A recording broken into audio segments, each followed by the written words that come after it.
नमस्कार। आप सभी का बहुत बहुत स्वागत है ज्ञान सेतु के इस 5वें और आखिरी मॉड्यूल में, जहां पे हमारे कोर्स के संचालक डॉक्टर पंकज अग्रवाल आज आपसे डिस्कस करेंगे switching from one inappropriate ADA regimen to another appropriate one. Sir के साथ ये हमारा 5वां और आखिरी मॉड्यूल है। सर संस्थापक है मेडिकल कॉन्सेप्ट्स इन हिंदी, जिनके ज्यादातर संस्करण वो जर्नल ऑफ मेडिकल कॉन्सेप्ट्स इन हिंदी में भी पब्लिश करते हैं। ये सारे के सारे आपके पास में ज्ञान के सारे स्रोत आपको उनके वेबसाइट पे भी प्राप्त होंगे। पूरे सेशन के दौरान जो भी आपके सवाल होंगे वो आप अपने चैट बॉक्स में पोस्ट कर सकते हैं। सेशन के अंत में डॉक्टर पंकज उन सभी का आंसर आपको करेंगे। तो हम जारी रखते हुए डॉक्टर पंकज को धन्यवाद रुचिता जी।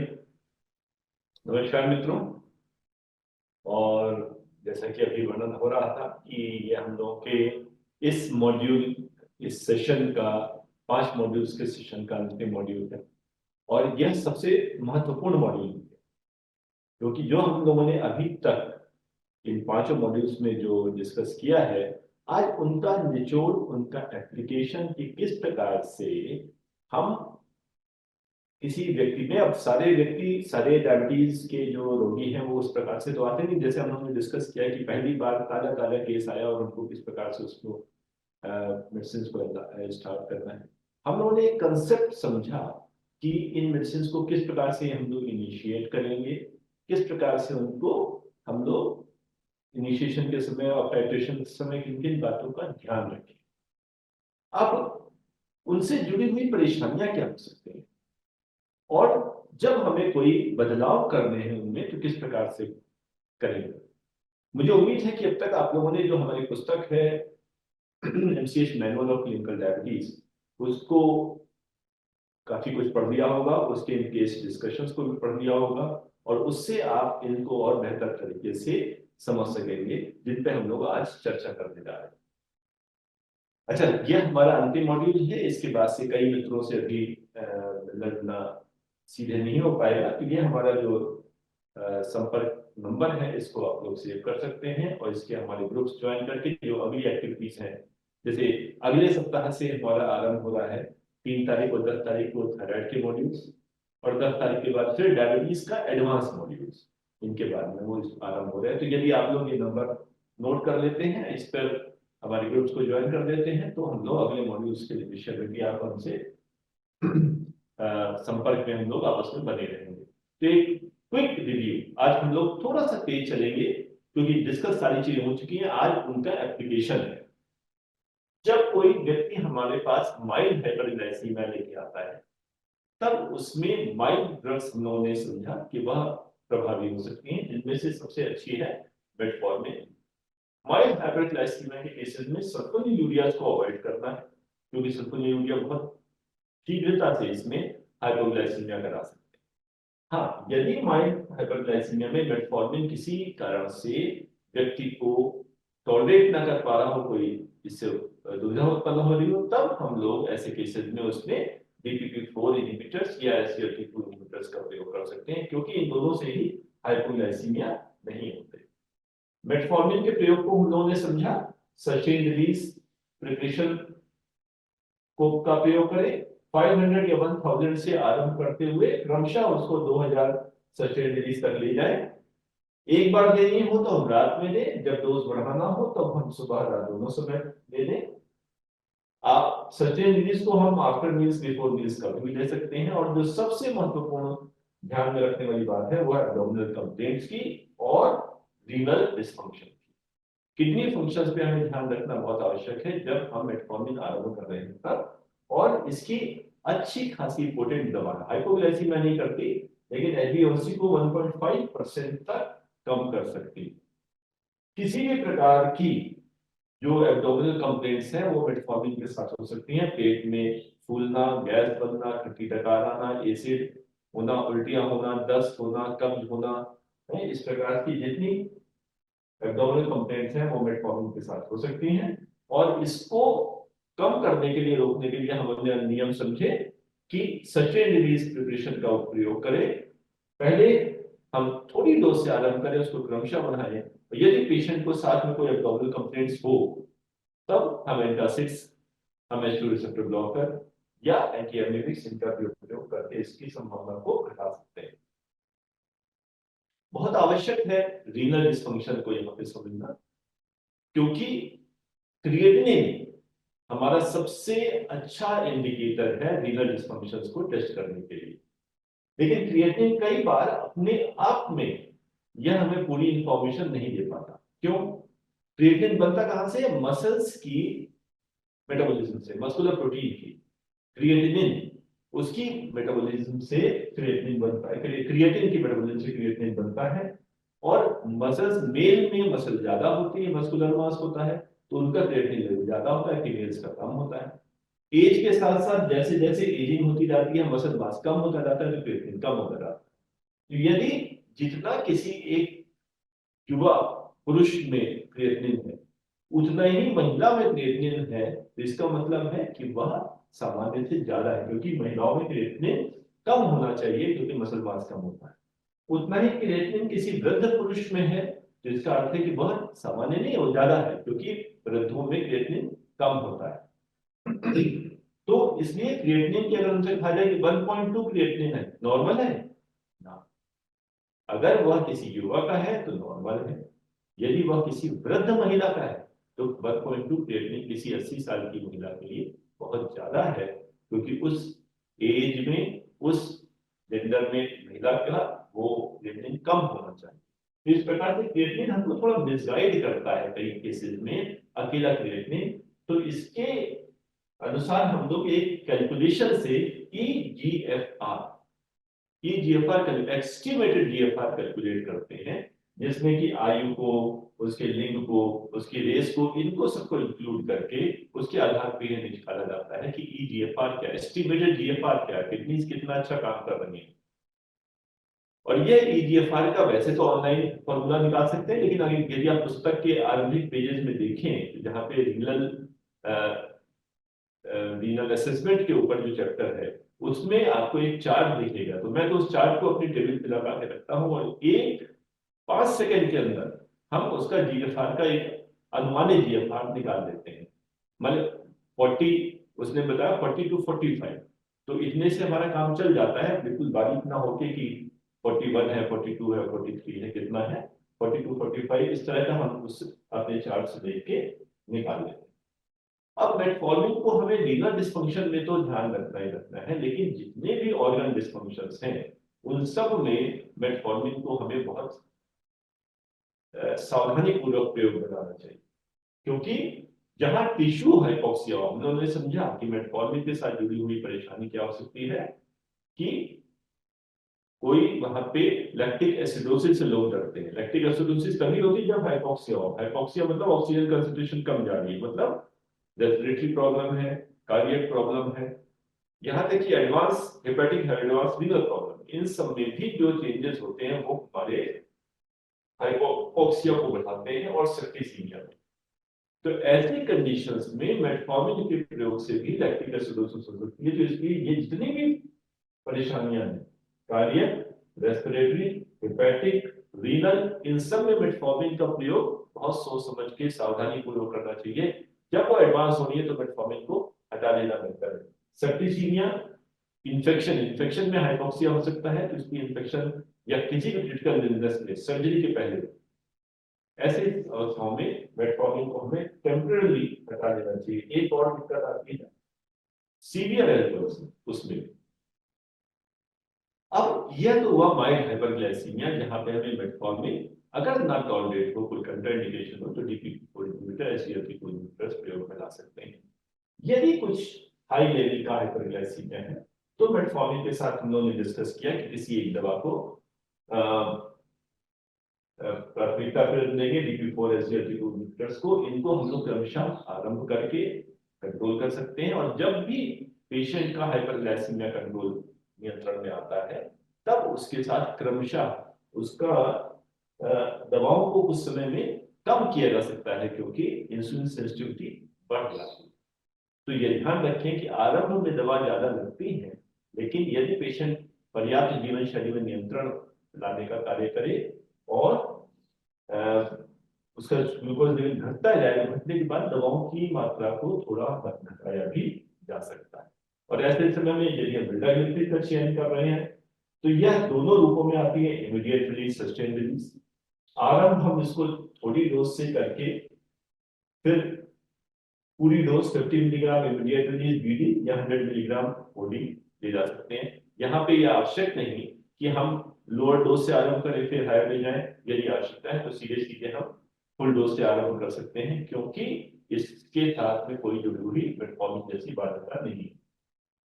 यह मुख्यतः पीपी हाइपरग्लाइसीमिया को कंट्रोल करती है। मेटफॉर्मिन मुख्यतः पाचिंग हाइपरग्लाइसीमिया को कंट्रोल करती है, जो इसको सुबह देना प्रेफरेबल, लेकिन आवश्यकता पड़ने पे हम इसको रात्रि में भी दे सकते हैं।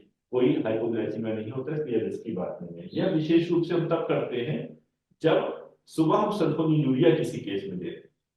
अब हमें ग्लिप्टिन जोड़ने हैं तो सुबह सारी दवाओं को क्लिप करने की जगह ग्लिप्टिन को हम रात्रि में ले लें, अदरवाइज सुबह ठीक रहता है। इसको पोस्ट पैरेंटल हाइपरग्लाइसीमिया कंट्रोल करते हैं, इसलिए बिफोर मील्स देते हैं।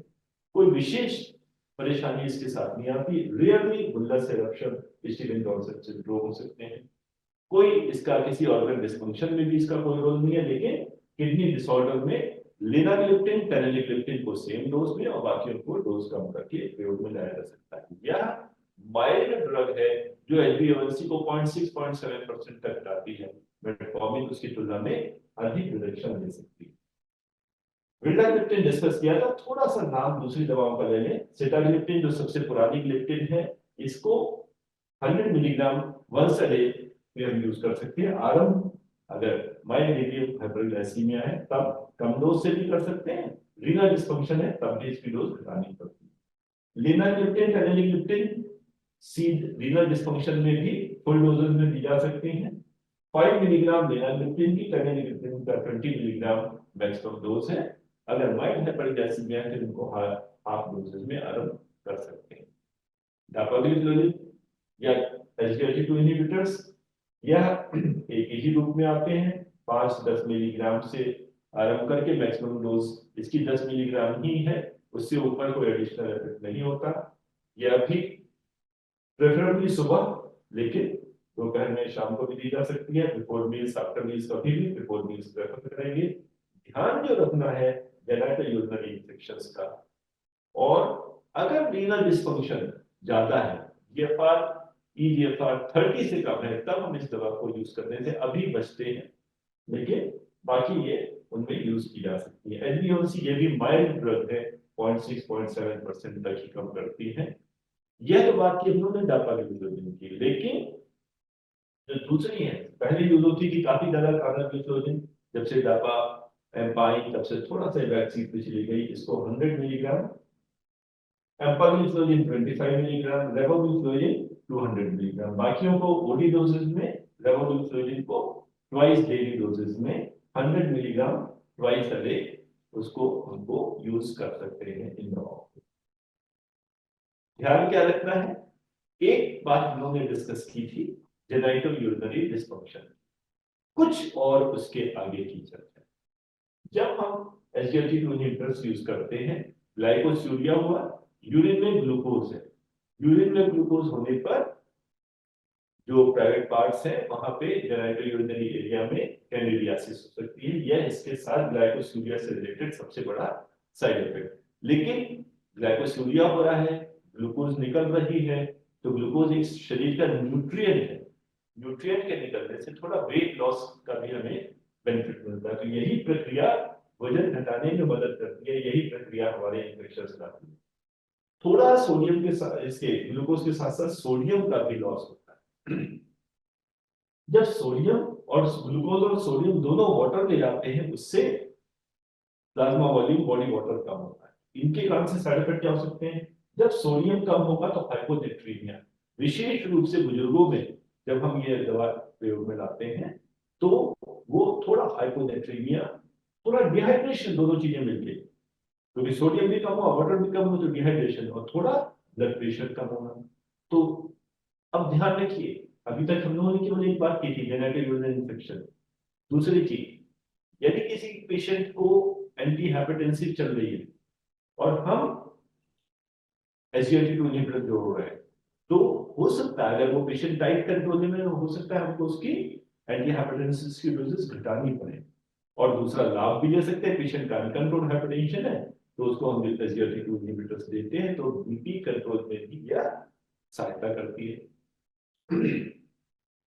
जेनेटिक यूरिनरी इन्फेक्शन, सोडियम कम करना, वाटर कम करना, बीपी कम करना, यह चीजों को हम साथ में ध्यान रखें, विशेष रूप से जिन लोगों जो अधिक आयु के लोग हैं, जो कार्डियक पेशेंट्स हैं, उनमें पर्सनल हाइजीन का हम मेंटेन करके इसमें इन परेशानियों से बच सकते हैं।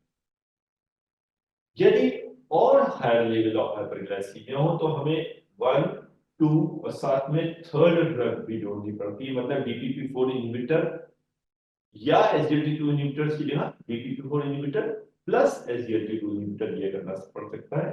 और कभी कभी बहुत ज्यादा होने पे सल्फोनिलुरिया भी जोड़ने पड़ सकते हैं। फिर उसी बात का ध्यान रखना है, जब ग्लूकोज लेवल कम होता जाए, इंसुलिन सेंसिटिविटी बढ़ती जाए, तो क्रमशः दवा कुछ पेशेंट्स में घटाने की तरफ भी ध्यान रखना है, वरना पेशेंट हाइपोग्लाइसीमिया में मिलेगा। तो जब बहुत हाई ग्लूकोज लेवल जा रहे हो, तब हमेशा पेशेंट का यूरिन में कीटोन जरूर देखना है, कीटोसिस तो नहीं है। बहुत हाइपरग्लाइसीमिया होने पे कई बार टाइप 2 डायबिटीज वाले पेशेंट भी कीटोसिस में जाते हैं, किसी इन्फेक्शन में, किसी स्ट्रेसफुल कंडीशन में इनमें, या हो सकता है कि वो बड़ी उम्र में ही टाइप 1 डायबिटीज हो रही हो। जिस प्रकार से आजकल कम उम्र में टाइप 2 डायबिटीज मिलती है, उसी प्रकार से कई 30, 35, 40, 45 वर्ष के लोगों में टाइप 1 डायबिटीज भी मिल सकती है, या लाडा जो थोड़ा सा लेट मैनिफेस्ट करता है। तो अगर यूरिन कीटोन 2, 3, 4 प्लस है, तब वह डिमांड करते हैं कि पेशेंट को हम आगे थोड़ा सल्फोनिलुरिया में सेंट्रिक ना रह के हम उसके आगे बढ़ के हम इंसुलिन चाहे टेम्परेरी चाहे लंबे समय तक के लिए उसको प्रयोग में लाए। यदि ऐसे केसेस में हम सल्फोनिलुरिया को करते जाते हैं तो अननेसेसरी हम बीटा सेल्स को स्टिमुलेट करते हैं, और बीटा सेल्स को फोर्स कर करके अंत में सल्फोनिलुरिया फेल्योर बीटा सेल डिप्लीशन का कारण बनते हैं। तो यह बातों का हमें ध्यान रखना है कि जब एक ड्रग से कंट्रोल नहीं हो रहा तो दूसरी ड्रग जोड़नी है, लेकिन हमें कुछ सीमाओं का ध्यान रखना है। हर दवा सल्फोनिलुरिया, मेटफॉर्मिन, पाइलोडोन, यह 3 दवाएं ऐसी हैं जो 1 to 1.5% का HbA1c रिडक्शन करा सकती हैं, लेकिन ऐसा नहीं कि 1.5 into 3 तीनों मिलकर 4.5 कर देंगे। पहली दवा 1.5 करी थी, दूसरी 1% घटा बढ़ा पाएगी इससे, तीसरी 1% और एडिशनल। जब 2-3 दवाएं जोड़ते हैं तो इफेक्ट हमें 4.5% नहीं, वो करीब करीब 2.5 या 3% तक ही मिल पाता है। SGLT2 इनहिबिटर, DPP4 इनहिबिटर जोड़ते हैं तो 0.6, 0.7% का एडिशनल इफेक्ट होता है। तो इन बातों को ध्यान रखना है जब हम यह दवाओं को कॉम्बिनेशन थेरेपी में यूज करते हैं। ग्लिमिप्राइड जो कि सबसे ज्यादा यूज होने वाली सल्फोनिलुरिया है आजकल, ये इमीडिएट रिलीज में मिलती है। यस, सबसे ज्यादा यदि आरंभ में ध्यान रखना है किसी दवा को, जो दवा देते ही कोई नुकसान न खड़ा हो जाए, वह सल्फोनिलुरियास के कारण, सल्फोनिलुरियास के साथ हमेशा ध्यान रखें कि बहुत हैवी डोज से, कई बार हम देखते हैं पेशेंट आया 300 शुगर लेके, तो देने वाले ने 4 मिलीग्राम ग्लिमिप्राइड एक साथ लिख दी। नहीं, डेंजरस हाइपोग्लाइसीमिया मरीज के लिए वह प्राण घातक हो सकता है। तो इसलिए इस यहाँ पे सबसे ज्यादा ध्यान रखना है कि थोड़ा धीरे धीरे आरंभ करना है। पॉइंट माइल्ड हाइपरग्लाइसीमिया 0.5, थोड़ा ज्यादा है 1, बहुत ज्यादा है तब भी 2 से ज्यादा, 2 मिलीग्राम आरंभ में, उससे ज्यादा नहीं जोड़ेंगे। बढ़ाते हुए हम ले जा सकते हैं 8 मिलीग्राम तक, लेकिन अमूमन ये देखा गया 4 मिलीग्राम तक इसका 80% प्रभाव मिल जाता है। तो 4 मिलीग्राम तक 80% मिल गया, तो 4 से 8 करने में वो 80 से 160 नहीं होगा, 80 से 100 तक जाएगा। तो 4 मिलीग्राम के बियॉन्ड जब हम दवा बढ़ाते हैं ग्लिमिप्राइड की, तो कोई बहुत लाभ नहीं देती इसको। अब यहाँ पे भी ऐसा नहीं करना कि 2 मिलीग्राम से एकदम से कूद के 4 पे चलेगा, 4 से एकदम से कूद के 8 पे चलेगा, क्रमशः ही बढ़े। और इसको ध्यान रखें, सुबह दोपहर इन्हें ग्लिमिपेराइड या सर्कुलिन यूरियाज को केवल रात में ना दें, वरना नॉकटर्नल हाइपोग्लाइसीमिया के चांसेस ज्यादा होते हुए ये प्राणघातक हो सकती है।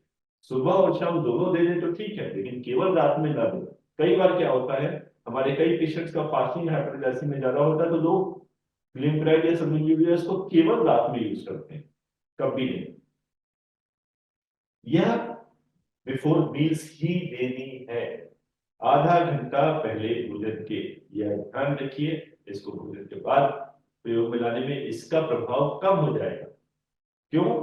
दवा गई, एब्जॉर्ब हुई, सर्कुलेट की, पैंक्रियास में पहुंची, स्टिमुलेट किया, इंसुलिन निकाली, सर्कुलेट किया, वो जाके उसने काम आरंभ किया। काम तुरंत नहीं हो रहा। और भोजन किया तो मुंह से ही सलाइवरी अमाइलेज उसको ग्लूकोज रिलीज करने लग जाता है। तो भोजन करने के बाद और ग्लूकोज लेवल तेजी से बढ़ने लग जाता है क्रमशः, और हमारी जो मेडिसिन है यह काम करने में समय लगा रही है। तो इसके कारण से हम इसको आधा घंटा पहले लेंगे तो कार्य ज्यादा अच्छा होगा। सबसे खतरनाक अगर कोई साइड इफेक्ट है सर्कुलिन यूरियाज में तो हाइपोग्लाइसीमिया, इसलिए ग्लूकोज को मॉनिटर करते रहें, यह हम ध्यान रखें। ग्लिमिपेराइड के अतिरिक्त कुछ दूसरे सर्कुलिन यूरियाज हम की चर्चा कर लें। ग्लिमिक्लामाइड बचिए, इसके प्रयोग से बचिए, क्योंकि इससे हाइपोग्लाइसीमिया सबसे ज्यादा होता है। ग्लिपिजाइड बहुत कम प्रयोग में आती है। क्यों? क्योंकि ये बहुत हल्की दवा है, लेकिन इसका हल्का होना हमें बहुत लाभ दे देता है। मैं अपने व्यक्तिगत प्रयोग की बात करूं तो जिस पेशेंट में मुझे लगता है कि 0.5 मिलीग्राम ग्लूकोज जोड़ूं ना जोड़ूं, वो व्यक्ति में हम ग्लिपिजाइड देके और ग्लिपिजाइड देके हम उससे काम निकाल लेते हैं। तो ग्लिपिजाइड हमारी हाइपोग्लाइसीमिया भी कम करती है उसकी तुलना में, और कभी कभी हमारा काम उससे निकल आता है। तो इस प्रकार से ग्लिपिजाइड, मैं इसको जहां पे हमें थोड़ी हल्की सल्फोनिक यूरिया चाहिए होती है तो मैं इसको वहां प्रयोग में ले आता हूं। ग्लाइकोलाइजाइड, ग्लाइकोलाइजाइड दोनों रूपों में आती है, इमीडिएट रिलीज भी आती है और सस्टेन रिलीज भी आती है। इमीडिएट रिलीज ये ट्वाइस डेली देनी पड़ती है, ये अकेली सल्फोनिक यूरिया है जो दिन में 2 बार देना पड़ता है जिसे, या sustain release 30 milligram once a day. और इसको बढ़ाते हुए इमीडिएट रिलीज को हम 320 मिलीग्राम प्रतिदिन, सस्टेन रिलीज को 120 मिलीग्राम प्रतिदिन तक जा सकते हैं। यह एक अच्छी सल्फोनिक यूरिया है। हाइपोग्लाइसीमिया की संभावना इसमें और ग्लिमिपेराइड में कम होती है, और यह काफी दोनों प्रभावी सल्फोनिक यूरिया है। ग्लिमिक्लामाइड को तो अवॉइड करें बेहतर है। जो अब हम लोग उसकी चर्चा करते हैं कि सल्फोनिक यूरिया देने पे क्या परेशानी सबसे ज्यादा होती है, हाइपोग्लाइसीमिया, जो कि प्राणघातक तक हो सकता है। तो इसलिए सल्फोनिक यूरियाज को हमको धीरे धीरे स्मॉल डोजेस से शुरू करके धीरे धीरे उसको बढ़ाना चाहिए। एक साथ बढ़ाना, एक साथ घटा देना, यह जो स्विंग्स क्रिएट करता है यह पेशेंट को बहुत डिस्टर्ब करती है, यह बहुत उसके साथ अच्छी नहीं रहती। इसको हम ध्यान रखें। यदि हाइपोग्लाइसीमिया हो तब क्या करें? तो हाइपोग्लाइसीमिया, एक फिर से ध्यान रखें, एक रूल ऑफ थंब, हाइपोग्लाइसीमिया केवल 2 ही दवाओं से होता है, पहली सल्फोनिक यूरिया और दूसरी इंसुलिन, बस। और किसी दवा से हाइपोग्लाइसीमिया नहीं होता। तो यदि किसी व्यक्ति को हाइपोग्लाइसीमिया हो रहा है तो हम उसकी इंसुलिन चल रही तो इंसुलिन घटाएंगे, सल्फोनिक यूरिया चल रही सल्फोनिक यूरिया घटाएंगे। हम ऐसा नहीं करेंगे कि हमने जोड़ी थी बाद में SGLT2 इनहिबिटर और इसी दवा से हाइपोग्लाइसीमिया हुआ, इसको हटाओ। और ये पेशेंट कहते हैं कि डॉक्टर साहब जब से ये दवा जोड़ी है नई दवा, तब से हमें शुगर लो होने लगी, इसलिए मैंने इसे बंद कर दिया। वास्तव में वही दवा प्रभावी थी, वो बंद नहीं करनी। हाइपोग्लाइसीमिया हमेशा सल्फोनिक यूरिया से होगा, इंसुलिन से होगा। तो यदि हमें डोजेस घटानी होगी तो हम इन दवाओं की डोजेस घटाएंगे। दूसरी चीज, इंसुलिन के साथ चलिए हम यहाँ पे ये भी बात करें। इंसुलिन अगर चल रही है तो मॉर्निंग इवनिंग दोनों समय इंसुलिन सपोज चल रही है, तो पेशेंट क्या होता है, खाली पेट की सुबह सुबह शुगर अगर लो हुई तो क्या करता है, सुबह की इंसुलिन कम कर देता है। और यह वो नहीं करता, ये हम भी करते हैं। और यही गलती करते हैं जिसके कारण से हमारा पेशेंट कंट्रोल नहीं होता। पेशेंट का फोन आया कि डॉक्टर साहब शुगर लो हो गई, बाबूजी की शुगर 50 रह गई, क्या करें? क्या इंसुलिन मत देना, सुबह की इंसुलिन मत देना, बताना फिर। 12 बजे फोन आया, डॉक्टर साहब 400 हो गई, क्या करें? उनका पहले कितनी लगाते थे, 20, 30 यूनिट लगा दो। यही ना समझी होती। हमने शुगर लो हुई, इंसुलिन दी ही नहीं। शुगर हाई हुई तो 1.5 गुना इंसुलिन दे दी। शाम को फिर फोन आया, डॉक्टर फिर 50 रह गई, तो रात में हमने फिर बढ़वा के लगवा दी। अब रात की इंसुलिन 12 घंटे सुबह तक काम कर रहे हैं।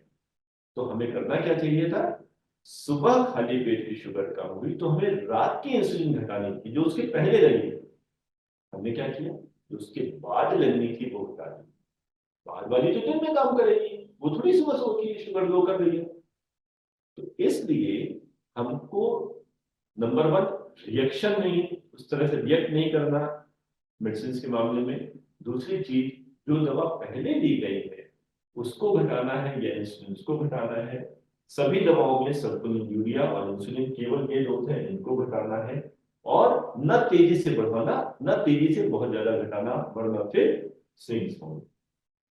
इंसुलिन सेंसिटाइजर को नहीं घटाना, मेटफॉर्मिन, पायरिडोन, DPP-4 इनहिबिटर, इन सबको हमें नहीं घटाना है।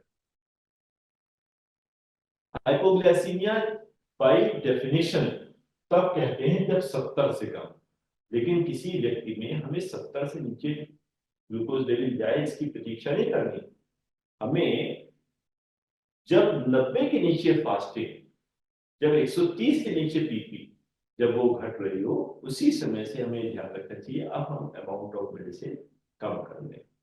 तो बाय डेफिनेशन हाइपोग्लाइसीमिया 70 है, लेकिन जब वो फास्टिंग 90, पीपी 130 से कम हो तब कम कर लें। और कुछ पेशेंट्स ऐसे होते हैं जिनमें व्यक्ति ज्यादा रेस्टलेस हो जाता है, उसको दिक्कत पहले होने लगती है जबकि शुगर लेवल उतने ज्यादा कम नहीं होते। ग्लूकोज लेवल है उसका 125, लेकिन वो कह रहा है साहब मेरे तो हाथ पैर कांप रहे हैं, मुझे दिक्कत हो रही है।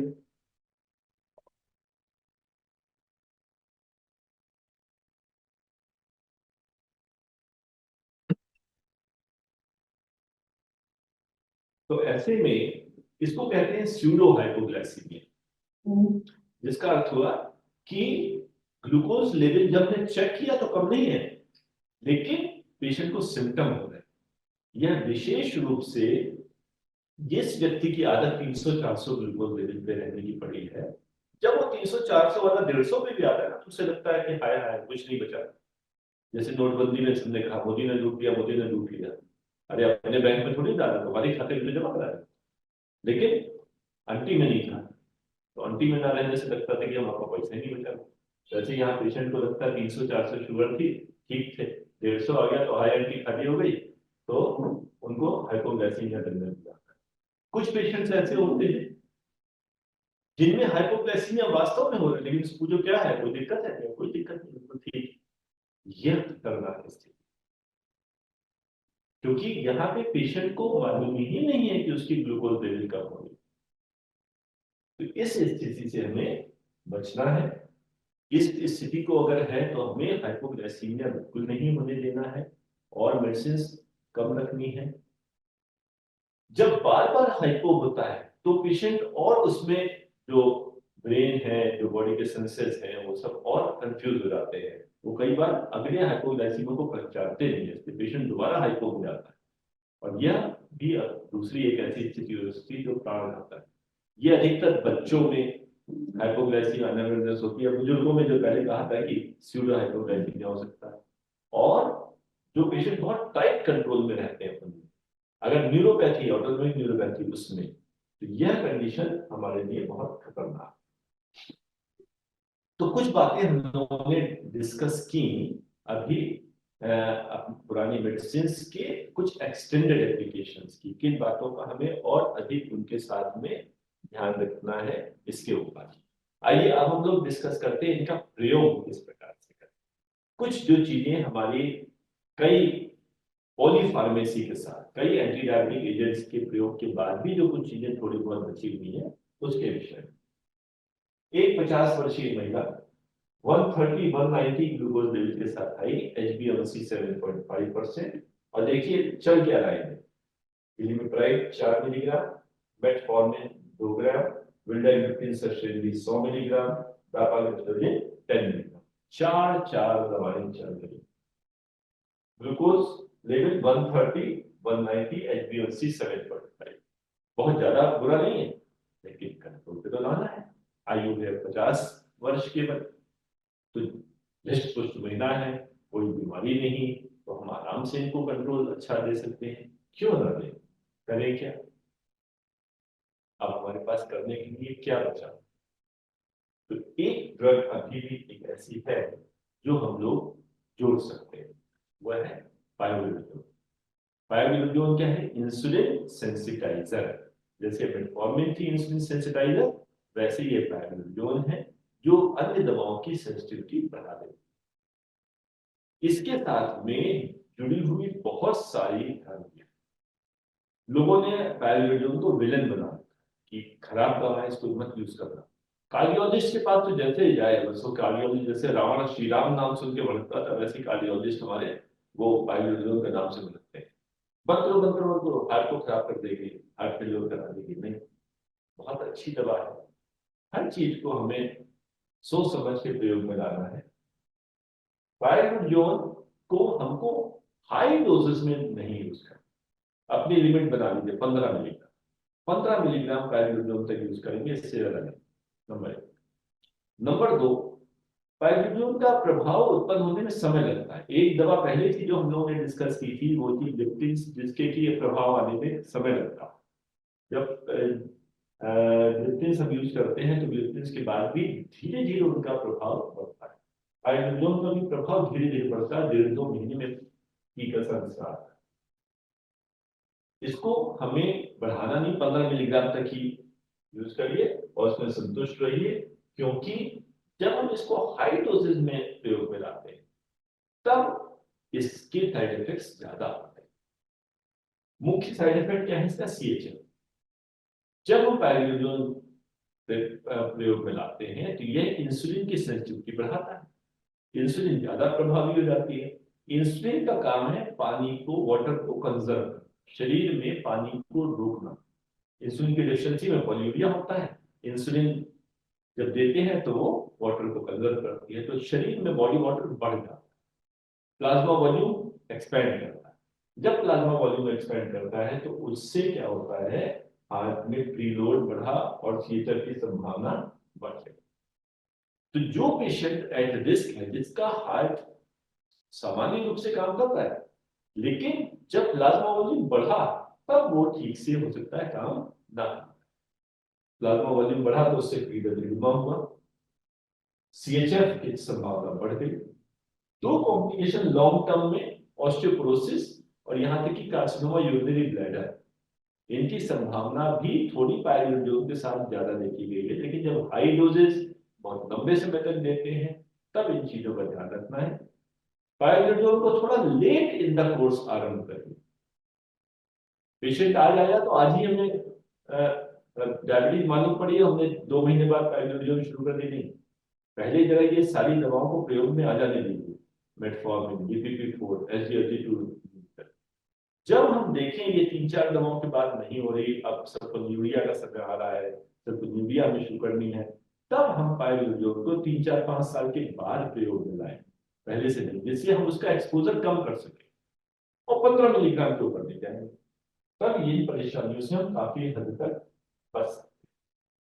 तो पायोग्लूटाथियोन कुछ केसेस में हम सफलतापूर्वक लो डोजेज में यूज करके, जब 3-4 दवाएं प्रभावी ना हो रही हो, तब हम उसको अच्छा एक नियंत्रण देने में प्रयोग में ला सकते हैं। एक अगले केस पे आते हैं, 50 वर्षीय महिला, इनकी ग्लूकोज बड़ी इंटरेस्टिंग है, फास्टिंग 90 और PP 180 मिलीग्राम, 90 और 180 ग्लाइकोलाइड ले रही हैं, 60 mg सर्टेनलीज, बिल्डा 100, मेटफॉर्मिन 2000।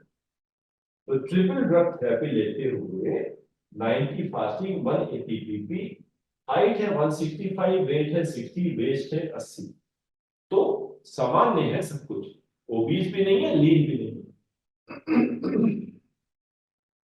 अब इसमें दिक्कत क्या है? HbA1c 6.2। तो अभी आप इसमें हम क्या अभी कसर समझते हैं? कसर केवल एक है कि थोड़ा सा पोस्ट प्रैंडियल लेवल बढ़ा हुआ है। पोस्ट प्रैंडियल हाइपरग्लाइसीमिया हम कब कहते हैं, यह जरूर समझना है। पोस्ट प्रैंडियल हाइपरग्लाइसीमिया हम तभी कहेंगे जब फास्टिंग ग्लूकोज लेवल नॉर्मल है, तब। फास्टिंग भी बढ़ी हुई है, पीपी बहुत बढ़ी हुई है, तब नहीं कहेंगे। फास्टिंग को सामान्य ले आए, फिर केवल पीपी बढ़ी हुई है, तब फास्टिंग है पीपी हाइपरग्लाइसीमिया कहेंगे। और यह देखा गया कि पोस्ट प्रैंडियल लेवल्स जो बढ़े होते हैं या कार्डियोवैस्कुलर रिस्क फैक्टर होते हैं, वो हार्ट को प्रभावित करते हैं। तो हम जहां तक संभव है किसी स्वस्थ व्यक्ति में हम क्यों ना इसको कंट्रोल लें, हम इसको कंट्रोल कर सके तो अच्छा है। तो इस काम के लिए हमारे पास 3 तरह की दवाएं हैं जो पोस्ट प्रैंडियल कंट्रोल में प्रभावित हैं। मेग्नेटिनाइन, अल्फा ग्लूकोसाइडेज इनहिबिटर, या इंसुलिन में भी अल्ट्रा शॉर्ट एक्टिंग इंसुलिन जो आजकल जैसे लिस्प्रो, एस्पार्ट, यूलाइसिन, इस तरह के। तो अगर इन महिला में हम बात करें, अब आप ये बताएं, इंसुलिन तो देनी नहीं हमको अभी, ग्लाइकोलाइड ले रही है, बीटा-ग्लूकेन ले रही है, मेटफॉर्मिन ले रही है। अब हम मैग्नेटिनाइड प्रयोग में लाएं या एजीआई? चलिए आप लोग अपना अपना सोचिए आप क्या देंगे, फिर हम इस पर बात करते हैं कि इन महिला को हम मैग्नेटिनाइड शुरू करें या अल्फा ग्लूकोसाइड इनहिबिटर। सोच लिया? तो देखो यहां ध्यान क्या रखना है कि मैग्नेटिनाइड एक प्रकार की सिक्रीटोगोग, जैसे सल्फोनिलूरिया गई पेंक्रियास में गई, पेंक्रियास को उन्होंने जैसे नींबू की तरह से निचोड़ा और उसमें से नींबू का रस टपका लिया और हमने अपने दाल सब्जी में डाल दिया, हो गया चटपटा मजेदार। ये सल्फोनिलूरिया क्या करती है? नींबू निचोड़ा, पेंक्रियास की बीटा सेल्स को निचोड़ा, इंसुलिन निकाल ली। मैग्नेटिनाइड भी वही करती है। जो सल्फोनिलूरिया का असर 12 घंटे या 24 घंटे चलता रहता है, वो मैग्नेटिनाइड का असर 3 या 4 घंटे तक। तो अंतर दोनों में सिर्फ यही है कि sulfonylurea acting for a longer period of time, meglitinide for a shorter period of time। ये समझ लीजिए कि सल्फोनिलूरिया एक इंटरमीडिएट या लॉन्ग एक्टिंग इंसुलिन है और meglitinide short acting, ultra short acting insulin जो 3-4 घंटे तक काम करती है। अब दोनों का काम करने का तरीका तो एक ही है, दोनों जाके बीटा सेल से इंसुलिन निकाल रहे हैं। तो एक हम सल्फोनिलूरिया भी दें और एक हम मैग्नेटिनाइड भी दें, ऐसा नहीं करते। तो मैग्नेटिनाइड हम तभी देते हैं जब सल्फोनिलूरिया ना चल रही है, तो दोनों को साथ नहीं देना। यदि इन महिला की बात करें जिनको कि ऑलरेडी ग्लाइकोलाइड चल रही है, तो इनमें हम अल्फा ग्लूकोसाइड इनहिबिटर जोड़ेंगे, है मैग्नेटिनाइड नहीं जोड़ेंगे। तो इन महिला के लिए हम लोग चयन करते हैं अल्फा ग्लूकोसाइडेज इनहिबिटर्स का। तो हम मैग्नेटिनाइड वहां देते अगर इसको ग्लाइकोलाइड ना चल रही हो, तो हम देखते कि हमारी एक समय की पीपी बढ़ी हुई है, तो उस समय के भोजन के पहले मैग्नेटिनाइड दे देते। लेकिन ग्लाइकोलाइड चल रही थी, इसलिए मैग्नेटिनाइड ना देके हमने अल्फा ग्लूकोसाइड इनहिबिटर का चयन किया। एक आर्बोस, वोगलीबोस, ये दोनों ज्यादा में आजकल तो मेनली वोगलीबोस ही यूज होती है, मिलिटाल तक खत्म ही हो गई तकरीबन। तो ये जो दवाएं हैं क्या करती हैं, जो भोजन किया, भोजन से, भोजन में क्या है, जो पॉलीसेकेराइड स्टार्च, स्टार्च के मॉलिक्यूल में हजारों ग्लूकोज के मॉलिक्यूल लगे होते हैं और एक एक टूटता रहता है और एब्जॉर्ब होता रहता है। तो जो ग्लूकोज से, सॉरी, स्टार्च से ग्लूकोज का टूटना और उसको एब्जॉर्ब होना, उस प्रक्रिया को ये बाधित करती है। तो जो भोजन से ग्लूकोज निकलता और ब्लड ग्लूकोज लेवल बढ़ाता, उसको ये स्लो कर देती है। तो जो यूं बढ़ा और यूं कम हुआ, उसकी जगह धीरे धीरे बढ़ा, कम बढ़ा और देर तक रिलीज होता है। तो अल्फा ग्लूकोसाइड इनहिबिटर यह मील रिलेटेड ग्लूकोज स्पाइक, जो खाने के बाद स्पाइक है, उसको कम करते हैं। तो जहां पे केवल पीपी वैल्यू बढ़ी हो वहां पे हम इसको प्रयोग में ले आते हैं। अगर नाश्ते के बाद बढ़ी हो तो नाश्ते के पहले, लंच के बाद बढ़ी हो तो लंच के पहले, डिनर के बाद बढ़ी हो तो डिनर के पहले, तीनों बढ़ी हो तो तीनों से। इनसे जुड़ा हुआ दिक्कत क्या है कि जब ग्लूकोज हमारे स्टार्च का डाइजेशन हुआ, ग्लूकोज निकला, ग्लूकोज एब्जॉर्ब हो गया। अगर हम ग्लूकोज को एब्जॉर्ब होने से रोक रहे हैं तो वो तब तक इंटेस्टीन में है, तो जो इंटेस्टीन में पॉलीसेकेराइड, डाइसेकेराइड, मोनोसेकेराइड जो उसके अंदर हैं वो वहां पे फर्मेंटेड होने लग जाते हैं, तो फर्मेंटेशन से गैस प्रोड्यूस होती है। तो अब इन दवाओं के प्रयोग से क्या होता है, थोड़ा पेट में गैस बन रही है, फूल रहा है, डिस्कम्फर्ट हो रहा है, थोड़ा एसिडिटी हो रही है। यह दिक्कत पेट की इनसे हुई थी। दूसरी पेट की दिक्कत किससे हुई थी? मेटफॉर्मिन से। मेटफॉर्मिन से एसिडिटी वगैरह ज्यादा होती है, इनसे गैसियस फ्लैटुलेंस ज्यादा होती है। तो यह दो दवाएं हम लोगों ने और आज ब्रीफ में समझी। एक पाइलोडियोन जिसको स्मॉल डोजेस में आरंभ करके स्मॉल डोजेस में ही प्रयोग में लाना है, जिसका प्रभाव धीरे धीरे बढ़ता है। यदि किसी पेशेंट में कार्डियक पेशेंट है, बुजुर्ग पेशेंट है, तो उसमें पाइलोडियोन को सोच समझ के यूज करना है, हाई डोज तो कभी नहीं। दूसरा हमने समझा मिगलेटिनाइड और अल्फा ग्लूकोसाइड इनहिबिटर, जिन दवाओं को पोस्ट प्रैंडियल ग्लूकोज एक्सकर्शन कम करने के लिए देना है। अगर सल्फोनीलूरिया चल रही है तो मिगलेटिनाइड नहीं देने हैं। सल्फोनीलूरिया चल रही है तो हम अल्फा ग्लूकोसाइड इनहिबिटर्स प्रयोग में लाएं, जिससे कि थोड़ा पेट की खलबली बच सकती है। चलिए, हाँ, इस महिला के लिए हम लोगों ने क्या किया, देखा नाश्ते के बाद बढ़ी हुई थी तो नाश्ते के पहले बहुत बहुत जोड़ होती स्मॉल डोज में 0.2 मिलीग्राम। हम तो कई बार उसको आधी गोली से शुरू करते, आधी गोली 4 दिन लेके फिर देखा पीपी शुगर कंट्रोल नहीं आई, तब पूरी गोली ली। नाश्ते के बाद हमने देखा ग्लूकोज लेवल को कंट्रोल कर लिया, तो हमने कहा दिन लंच के बाद भी देख लें, अरे वो भी बढ़ी है तो उधर भी जोड़ा। फिर अब डिनर के बाद भी देख लें, वो भी बढ़ी है तो उधर भी जोड़ा। इस प्रकार से हम पेशेंट को अच्छा कंट्रोल में ला सकते। तो ये हम लोगों ने सारी अभी एंटी डायबिटिक एजेंट्स को एक बहुत संक्षिप्त रूप में समझा, व्यवहारिक रूप में समझा कि उनको किस प्रकार से हम अपने पेशेंट्स में प्रयोग में लाएं। एक बार रिवाइज कर लें, हाइपोग्लाइसीमिया सबसे जो खतरनाक दुष्प्रभाव है इंसुलिन, सल्फोनिलूरिया, मिगरेलिन, इन्हीं दवाओं से होता है। और इसी के लिए हमें इन दवाओं को धीरे धीरे सोच समझ के आरंभ करना चाहिए। वॉवेल अपसेट किससे होता है? Metformin, alpha glucoside inhibitor. और जो हम लोग नहीं डिस्कस करेंगे इस मॉड्यूल में वो है GLP-1 एनालॉग, उनसे भी बहुत ज्यादा वॉवेल अपसेट होता है। तीसरी चीज, लीवर में थोड़ा जोर डालना, लीवर के एंजाइम्स बढ़ाना। यह ग्लूटाजोन से, थायरोइड दवाओं से, पाइलोडियोन से हो सकता है। देखिए, जैसे पाइलोडियोन से हार्ट वाले घबराते हैं, कई बार हम कहते हैं कि अरे अरे लीवर का पेशेंट है मत दो पाइलोडियोन। पाइलोडियोन लीवर में बहुत प्रभावी भी होता है, तो एडवांस्ड लीवर डिजीज में हम पाइलोडियोन यूज नहीं करते, लेकिन माइल्ड लीवर डिजीज में, फैटी लीवर में यह बहुत प्रभावी होता है, उसको घटाने में भी मदद करता है। और जेनेटिक यूरिनरी इन्फेक्शन, उसमें हमने समझा ही कि SGLT2 इनहिबिटर्स। तो इनके बाद हम लोग एक नए केस पे फिर पहुंचते हैं। एक 30 वर्ष का केवल, बहुत यंग डायबिटीज, 1 साल से डायबिटिक है। ये ले रहे थे एक ट्रिपल कॉम्बिनेशन थेरेपी, बहुत प्रचलित है, 3 दवाएं एक में मिला दी और वो टैबलेट उसके बाद इस्तेमाल की। ग्लिमेटाइड 2 mg, मेटफॉर्मिन 500 mg और पाइलोडियोन 15 mg, यह वो ले रहे थे। और ग्लूकोज लेवल उनकी 80 और 120, फास्टिंग पीपी और HbA1c 6.1%, 170 हाइट है, 90 kg वेट है, वेस्ट 97 सेंटीमीटर है। मतलब 170 पे 70 kg हमारी हाइट वेट होना चाहिए था, जो कि काफी बढ़ा हुआ है। वेस्ट 90 होनी चाहिए थी क्योंकि 97 सेंटीमीटर है, मतलब ओबेसिटी, सेंट्रल ओबेसिटी।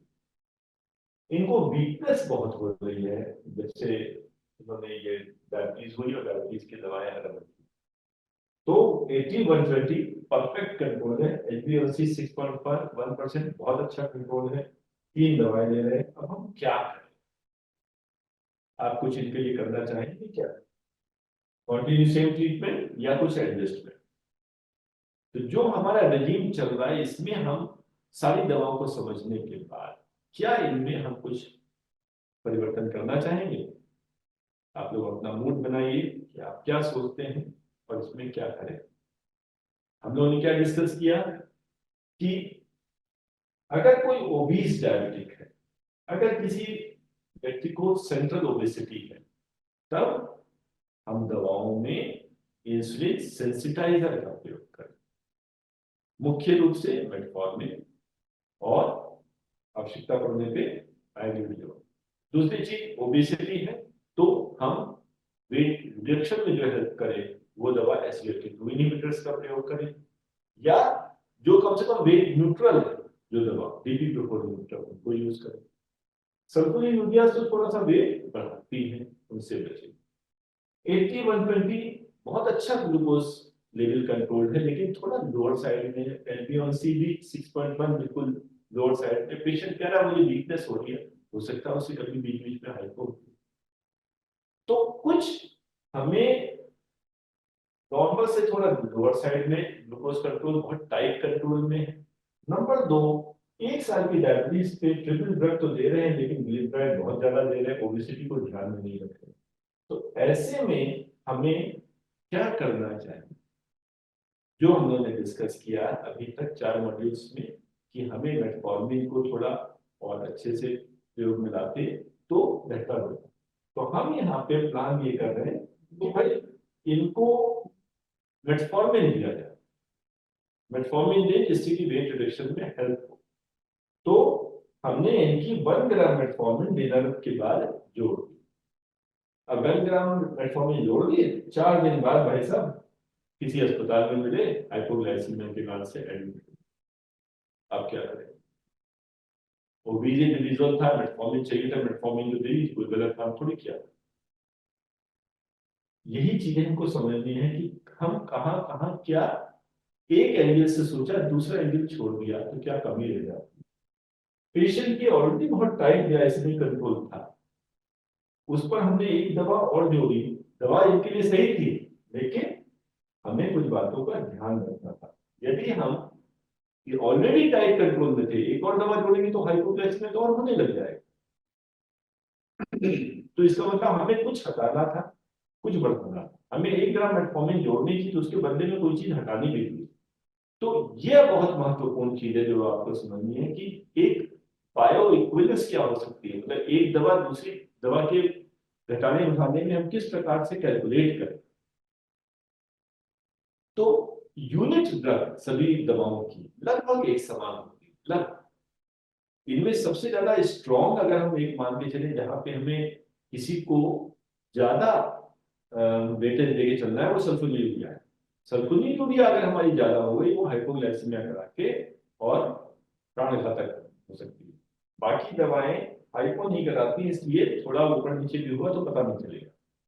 1 ग्राम मेटफॉर्मिन एक टैबलेट सल्फोनिलूरिया के बराबर होती है। एक टैबलेट मतलब या तो डायनिल ग्लिसराइड की 5 mg या ग्लाइकोलाइड की 80 mg की गोली के बराबर, जो 40 ग्रीडी दें या 80 ओडी या 30 दें। ग्लिसराइड 1 mg के बराबर। तो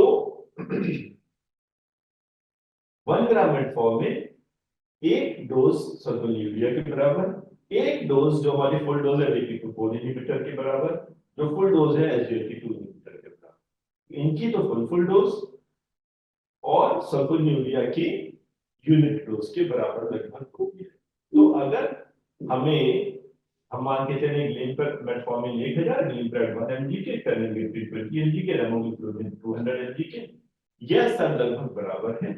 पायो को इस कैलकुलेशन में हम इसलिए इंक्लूड कर रहे हैं कि पायो का असर आने में भी 1-1.5-2 महीने लगते हैं और उसका असर जाने में भी थोड़ा 10-15-20 दिन लगते हैं। तो इसलिए वो तुरंत उसको हमें कैलकुलेशन में लेने की आवश्यकता नहीं है। तो यदि इस महिला में हमें 1 ग्राम मेटफॉर्मिन जोड़नी थी तो हमें उसके बदले में कुछ घटाना भी था। तो घटाना था तो क्या करें, ग्लिमिपराइड जो कि हाइपो करती है उसको ही हमें, अगर मेटफॉर्मिन 500 से 1500 करना था तो ग्लिमिपराइड को 2 से 1 मिलीग्राम कर देते हैं, बढ़िया होगा, तब दिक्कत नहीं आती। तो मेटफॉर्मिन 1000 जो होने के लिए हम ग्लिमिपराइड 1 मिलीग्राम घटाएं, तब वो उसके लगभग बराबर होगी। अभी भी हमने देखा बहुत अच्छा काम हो गया, अभी 0.5 हम यहाँ पे 500 बढ़ाने की गुंजाइश और है, मेटफॉर्मिन को 200 2000 तक जा सकते हैं। तो इसको 2000 किया तो हमने ग्लिमिपराइड को आधा बहुत कम कर दिया। और यदि हम इसके बाद देखेंगे कि पेशेंट अभी भी अच्छा कंट्रोल में है, ग्लूकोज लेवल अभी भी लोअर साइड में जा रहे हैं, तो हम ग्लिमिपराइड को हटा लेंगे। तो इस प्रकार से ओबीज इंडिविजुअल में सेंट्रल ओबेसिटी के साथ हमें मेटफॉर्मिन जोड़नी थी, बहुत अच्छा जोड़ी हमने, लेकिन बाकी मेडिसिन में जो चेंजेस करने हैं वो भी किए जाए। बाद में अगर आवश्यकता होगी तो हम ग्लिमिपराइड अगर नहीं भी हटा पाए तो इसकी जगह पे हम एसजीएलटी2 इनहिबिटर जोड़ सकते हैं। पाइग्लियो देने की अभी जरूरत ही नहीं थी, अभी 1 ही साल की कुल डायबिटीज है, अभी इतनी सारी दवाएं बाकी हैं, तो हम ये भी कर सकते हैं, इसके पाइग्लियो हटा लें, अगली बार में ग्लिमिपराइड हटा लें, आवश्यकता पड़े तो हम थोड़ा एसजीएलटी2 इनहिबिटर जोड़ दें जो इनका वजन घटाने में भी सहायक। तो क्रमशः हमें पेशेंट को सल्फोनीलूरिया, हमें पेशेंट को मेटफॉर्मिन अगर जोड़नी थी तो क्रमशः हम दूसरी दवाओं को हटाते हुए क्रमशः मेटफॉर्मिन जोड़ते जाए, पेशेंट उसके ऊपर एडजस्ट करता जाए और हम उसके अनुसार चेंजेस आगे कर सकते। आइए एक और केस को डिस्कस करते हैं। 80 वर्ष की महिला है, 1 साल से डायबिटीज है, 165 हाइट, 50 वेट, 74 वेस्ट, वेस्ट महिलाओं में 80 तक मैक्सिमम, हाइट के अनुसार वेट कम की तरफ है, ब्लड ग्लूकोज 80 120, एचबीएमसी 6.1, पिछले केस की तरह बहुत अच्छी कंट्रोल है, मेटफॉर्मिन 2000 ले रही है, डापा 10 मिलीग्राम ले रही है, पायो 15 मिलीग्राम ले रही है। आप खुश हैं या तो इसमें कुछ और करना चाहते हैं? इनको वायरल फीवर के लिए दिखाने आई थी और कोई विशेष बात नहीं थी, ठीक ठाक ही थी, क्या इसमें कोई चेंजेस करना चाहेंगे आप? चलिए फिर से समझते हैं इनके बारे में। वेट और वेस्ट सब लोअर साइड में ही है, 80 वर्ष की उम्र, हमें वजन यहाँ घटाने की उतनी ज्यादा आवश्यकता नहीं है, हमने इनको मेटफॉर्मिन भी फुल डोज में दे रखी है पहले और एसजीएलटी2 इनहिबिटर भी इनको दे रखा है। 80 वर्ष की महिला में, थोड़ा सा बुजुर्गों में कई चीजों में हमें बहुत वाइड होने की जरूरत है। एसजीएलटी2 इनहिबिटर कई बार नेट्रियोलिसिस के कारण से, वाटर डायलिसिस के कारण से थोड़ा सा वीकनेस भी आता है और वजन हमारा ऑलरेडी 50 किलो, हम क्यों घटाने पर लगे?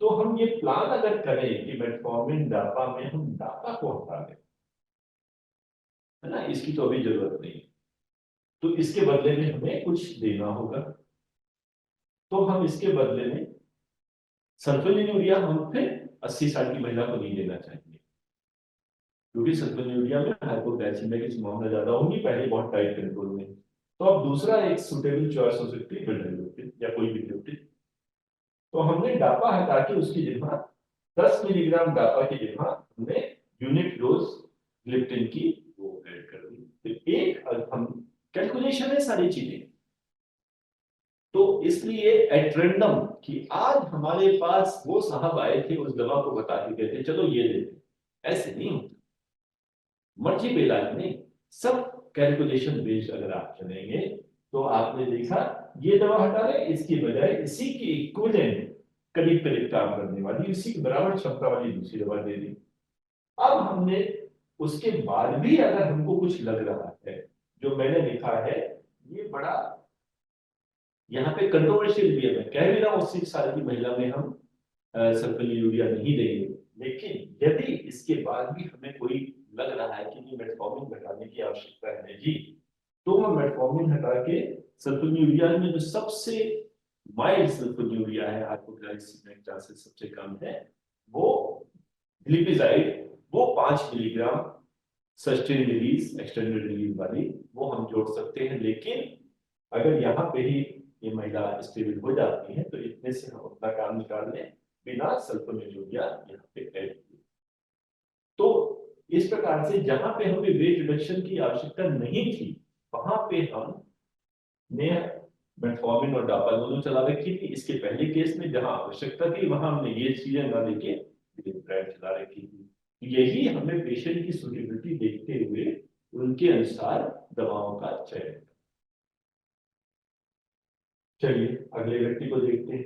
200 और 400 इनकी फास्टिंग ग्लूकोज लेवल है। HbA1c 9% है। Glimepiride 1 mg, metformin 500 mg, टेनेलिप्टिन 20 mg, डापाग्लिसोजिन 10 mg, वोगलिगोज 0.2 mg, बस पायरोलिडोल बचा, बाकी सब दे रखा।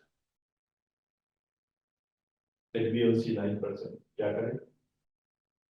हाइट 165, वेट 55, वेस्ट 80, ओबीज नहीं है, सेंट्रल ओबेसिटी नहीं है। नॉर्मल रूप में हम जो कर सके वो हम करें। क्या करना चाहिए? HbA1c 9%, ग्लूकोज लेवल इतना है। हमने 1 2 3 4 5 तरह की दवा ली। दवा 5 तरह की, लेकिन थोड़ा सा नमक, थोड़ी सी मिर्ची, थोड़ा सा धनिया, थोड़ी सी खटाई, थोड़ी सी हल्दी डाल दी। अरे भैया ठीक से डालोगे तभी तो सब्जी में स्वाद आएगा। चुटकी चुटकी मसाले डालने से थोड़ी सब्जी अच्छी बन जाएगी। यहाँ पे भी हमने यही काम किया और ये हम कई लोग ये काम करते हैं कि दवाओं को ठीक प्रकार से हम पूरी क्षमता में प्रयोग में नहीं लाते। अब हमको ग्लूकोज लेवल कम करना है, HbA1c बहुत ज्यादा है, हमारे पास कोई अभी डरने की जरूरत नहीं है, आराम से दवाएं बढ़ा सकते हैं। तो सबसे पहली चीज तो हमें स्ट्रॉन्ग दवा की जरूरत है। वोगलिगोज डापा तो हम फुल डोज में दे रहे हैं, टेनेलिप्टिन फुल डोज में दे रहे हैं, इनको तो प्रश्न खत्म। वोगलिगोज अगर हम थोड़ा बहुत बढ़ा देंगे उससे हम कोई लाभ नहीं लेंगे। यहाँ पे क्या है, वोगलिगोज तो हम बढ़ाने की बात तब करें जब केवल पीपी हाइपरग्लाइसीमिया हो। यहाँ पे तो फास्टिंग भी डबल है, तो उसको हम दे या ना दे उसको भूल दें, हटा भी सकते हैं तो हटाने से कोई नुकसान नहीं। तो एक बात तो स्ट्रॉन्ग दवा क्या हुई, ग्लिमिप्राइड। एक तो हमें ग्लिमिप्राइड बढ़ानी है थोड़ा, हालांकि ओबेसिटी नहीं है लेकिन थोड़ी मेटफॉर्मिन बढ़ा देते हैं, 1000 तो कर ही सकते। तो हमने अभी क्या किया, और ये मालूम है हमें इतना बढ़ा के हमारा HbA1c 6.5 2.5% कम नहीं होगा। तो हमने एक दवा इनको पायोलिडोल और ऐड कर दी कि पायो जोड़ो, या तो इंसुलिन पे हम जाते, या हमने अभी पायो जोड़ी, ग्लिमिप्राइड को बढ़ाया और मेटफॉर्मिन को थोड़ा बढ़ा के 1,000 तक कर देखा, अभी भी नहीं आया कम। तो हम अब थोड़ा सा लीनर साइड में पेशेंट है तो हमने मेटफॉर्मिन तो ज्यादा नहीं बढ़ाई, अब हम आपको बढ़ाने को एक ही गुंजाइश बची, ग्लिमिप्राइड 2 से 3 mg कर ली, नहीं होगा तो 4 mg कर देंगे अगली बार में। तो क्रमशः हम ग्लिमिप्राइड बढ़ाते गए। पायरिडोल का असर आने में 1.5 महीना लगेगा, उसकी प्रतीक्षा करें। और 4 मिलीग्राम ग्लिमिप्राइड तक जाने के बाद भी कंट्रोल नहीं होता है तो हम इंसुलिन की तरफ बढ़ते हैं। तो बहुत सारी दवाएं हमने एक साथ दी, अब टाइट्रेट किसी को नहीं किया, पेशेंट को अनकंट्रोल छोड़ दिया, मजा नहीं आया, यह कार्य नहीं कर। चलिए अगला पेशेंट इसमें 150-200 ग्लूकोज लेवल है, HbA1c 8%। और यह ट्रिपल कॉम्बिनेशन थेरेपी वाली गोली, जो 3 दवाओं की एक दवा एक गोली, ये वो खा रहे। जब पेशेंट आया 150-200 पे लिखा अनकंट्रोल्ड है तो हमने उनकी दवा 1 OD से 1 BD कर। हुआ क्या, पेशेंट सीवियर हाइपोग्लाइसीमिया में अस्पताल की आईसीयू में मिला। ऐसा क्यों हुआ?